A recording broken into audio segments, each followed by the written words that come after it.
बिस्मिल्लाहिर्रहमानिर्रहीम। अस्सलाम वालेकुम। खलीफा हारून रशीद को वज़ारा ने बताया कि बेलौल पागलों की सी हरकतें भी करता है, कभी अपने असा को घोड़ा बनाकर इस पर सवारी करता है, कभी बच्चों के साथ मिलकर मिट्टी से खेलता है, रेत के घरौंदे बनाता है, हाँ नमाज के वक्त मस्जिद में पहुंच जाता है। अभी पिछले जुम्मे को इसने एक ऐसा शगुफा छोड़ा कि हंस हंस कर नमाजियों के पेट में बल पड़ गए।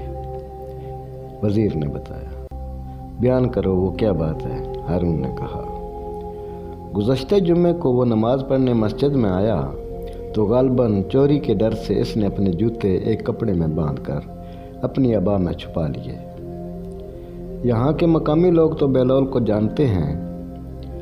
एक ऐसा शख्स जो इसे पहचानता नहीं था, इसने इसे बगल में कोई शय दाबे हुए देख कर कहा, मालूम होता है आपके पास कोई कीमती किताब है जिसे आपने इतनी हिफाजत से रखा हुआ है।